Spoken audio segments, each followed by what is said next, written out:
Welcome to Marketing Spark, the podcast that delivers insight, tools, and tips from marketers and entrepreneurs in small doses. By small doses, I'm talking about conversations that are 15 minutes or less with marketers about their successes, failures, and what they've learned along the way. Today, I'm speaking with Steve Watt, an experienced B2B marketing leader whose expertise ranges from messaging and strategy to ABM. Steve is currently VP Marketing with Grapevine 6. Welcome to Marketing Spark, Steve. I'm thrilled to be here, Mark. Thanks for having me on the show. One of the things that you've been writing a lot about on LinkedIn recently, and that I've been commenting on your posts, is the balancing act or the yin and yang between brand and revenue marketing or performance marketing. You know, on one side of the house, you've got the people who are about the brand experience and about brand awareness and about building a brand aura, and then you got people who are it's all about revenue. It's all about driving revenue, and brand is less important. So how do you balance the two as a marketing leader? How do you make sure that what you're doing at Grapevine 6 straddles both camps? Yeah, it's a great question because a lot of people do think of it as a this versus that scenario. And I really don't. I think it's a false dichotomy, really, this idea of brand marketing versus revenue marketing. Because I actually think when you do brand right, it drives revenue. It's like the rising tide that floats all boats. You know, brand is the tide that floats all your revenue metrics. So I don't see it as this or that. I see it as you've got to nail brand, or else you are trapped forever in high volume, low quality, transactional sales and marketing. And it's not a good place to be. So I guess fundamentally, I say it's not one or the other. It's not even so much about the balance. It's about get brand really, really strong such that it drives revenue. You know what I find interesting is that right now people are very distracted, as you can imagine. They've got different priorities. They're probably doing a lot more with fewer resources. And so it's tough to get their attention. And from where I come from, brand is important because brand makes an impact. Brand makes a difference. So even if you've got a great product, you're going to struggle if you've got a weak brand. Do you see brands maybe having one hand tied behind their backs because they're trying to sell on the strength of their product? Meanwhile, they're being handicapped by the fact that their brand is not as strong? I do. I think they're handicapped in many cases by senior leadership that has a very short time horizon.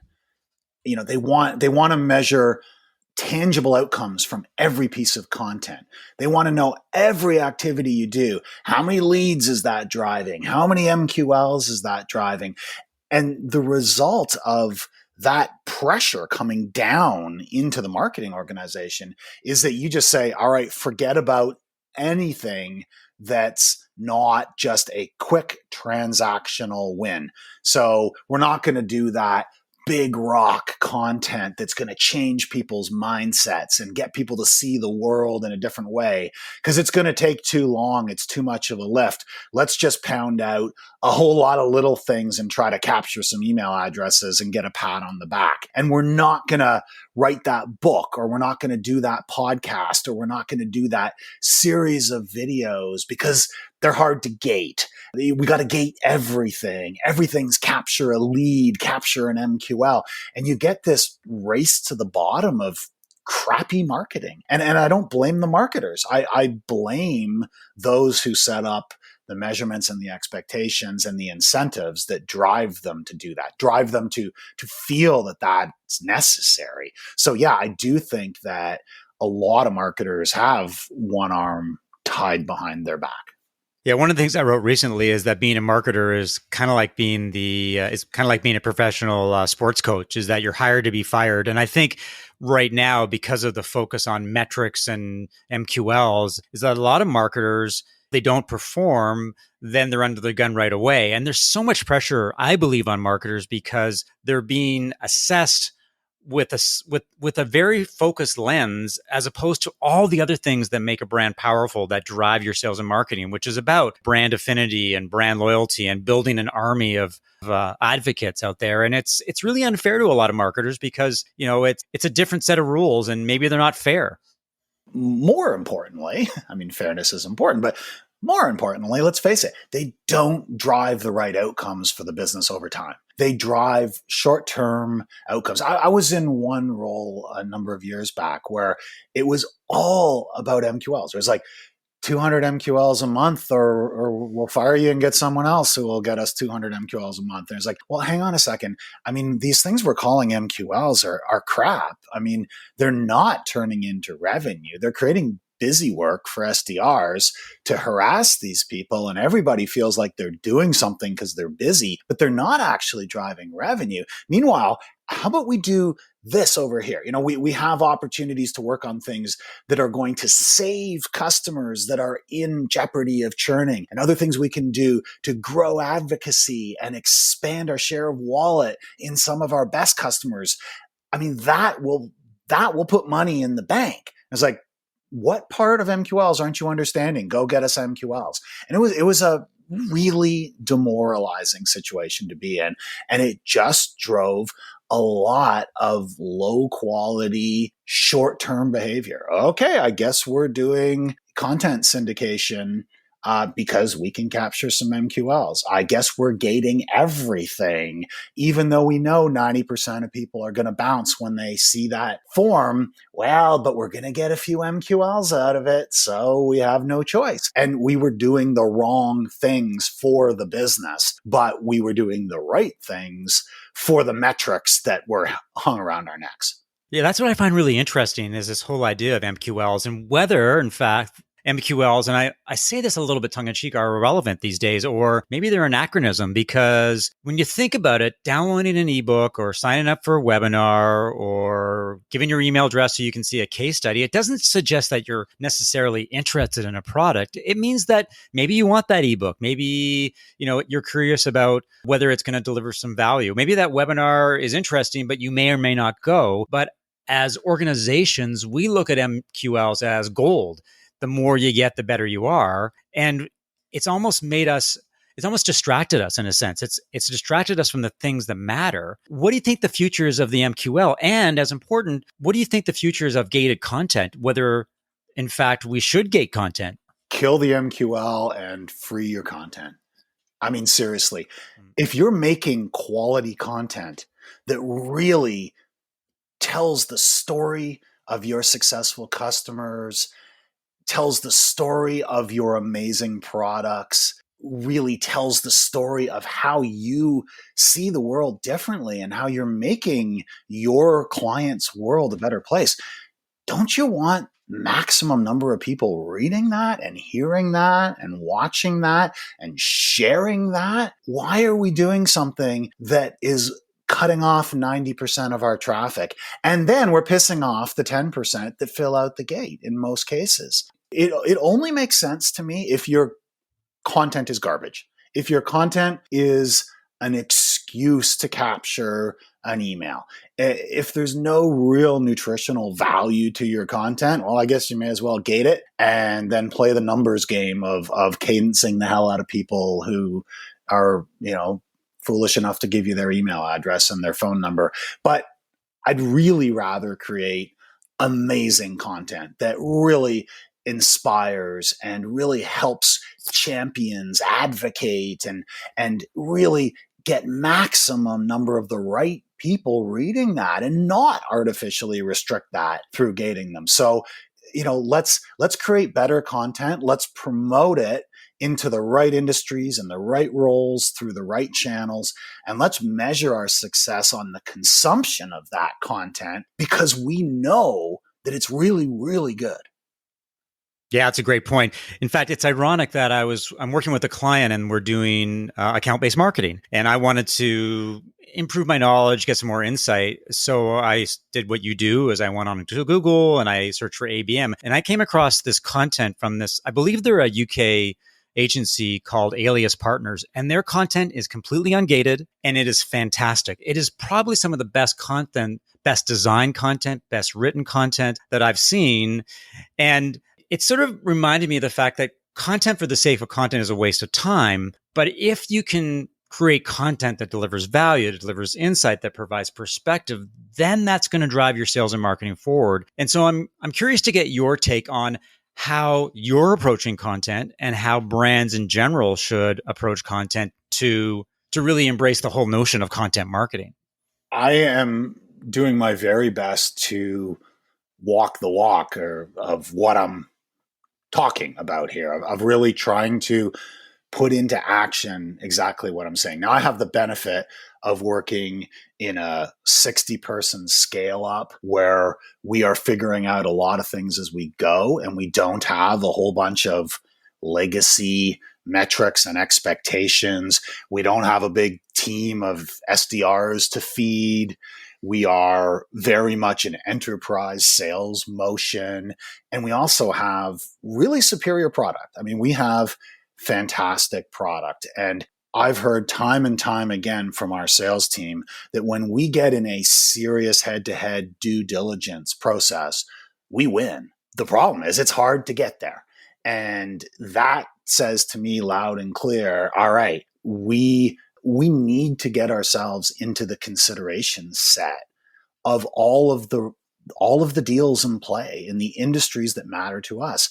But a tremendous number of those people in those roles, in those companies, in those industries don't know who we are. So we need to create compelling content that is signal from the noise, that disrupts their sleepwalk into renewing with the incumbent, disrupts their sleepwalk into looking at a couple of big brands and saying that they've done their job. We need to disrupt that sleepwalk and make damn sure that we are in their consideration set. So I'm not trying to capture email addresses and MQLs. I'm trying to change the way our core industries see their world and see their options and recognize that there is a really strong contender here that they don't know about.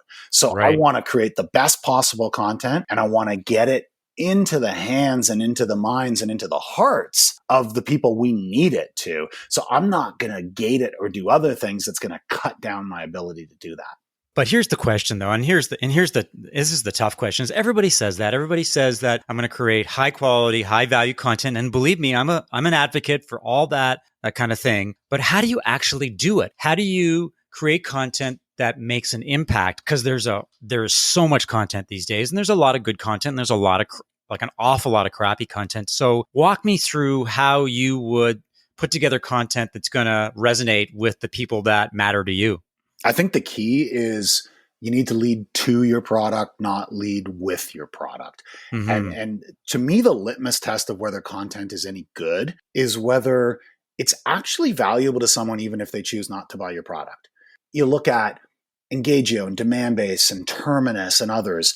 They create content that is educating a generation of B2B marketers about account-based marketing, about how to flip the funnel and think differently about their entire go-to-market motion. And whether they ever buy that product or not, they are better for having read that content, attended that webinar, listened to that podcast. That is quality content. That's the kind of content you share with your peers. That's the kind of content you go back and you start binge consuming multiple things they do. And then when you move into a buying motion, they are 100% in your consideration set. How could they not be? I'm not saying you're going to immediately buy them, but they're in your top 2 or 3 or 4 for sure. And that's a huge part of the battle. So I think where marketers go wrong is, oh yeah, we're going to create great content. And then you look at what they actually created, and it's just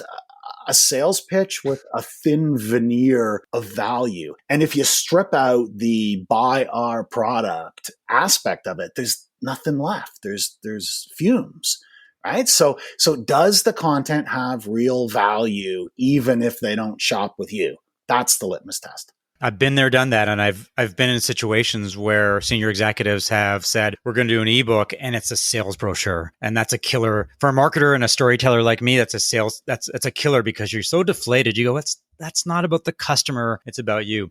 We've got a few minutes left because I promised people that I would keep this to 15 minutes or less. One of the things that and I think this is one of the reasons we reconnected, is that as the pandemic, this global pandemic became front and center in everyone's lives, you got a new job. And it was like, hold on a second, you become the VP marketing at Grapevine 6 in, was it March or April?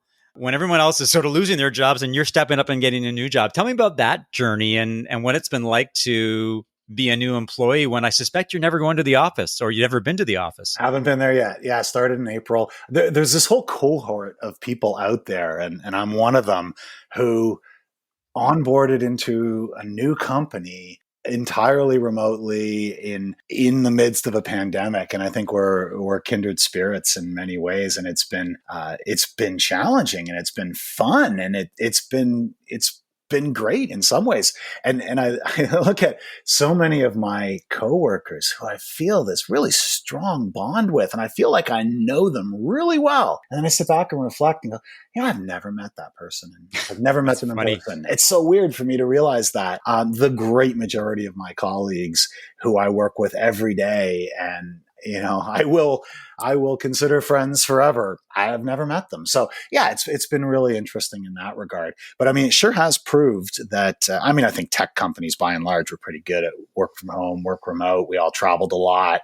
We all worked from hotels and conference lobbies and airports and Ubers and everything anyways. So I don't think it's been a huge stretch for a lot of tech companies.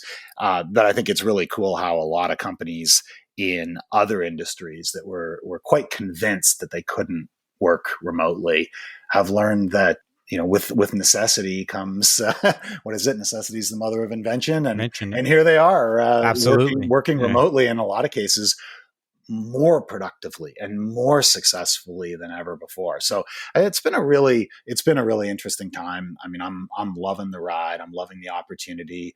Grapevine 6 is a extremely high potential organization with amazing big brands as clients and tons of white space yet to conquer, and really strong product and amazing people and amazing passion for what we do and who we do it for. So I consider myself extremely lucky. So let me ask you the most difficult question of this entire podcast. And you're going to answer it really quickly. Here we go. Explain to me in very simple terms what Grapevine 6 does. That's the test, that's what we've all got to get better at, including me. And that's actually been a big focus of my time there, is distilling down to the real core message. I mean, at the heart of it, we are an enterprise social engagement platform. We help people engage effectively and confidently on social media, on LinkedIn, Facebook and Twitter in particular.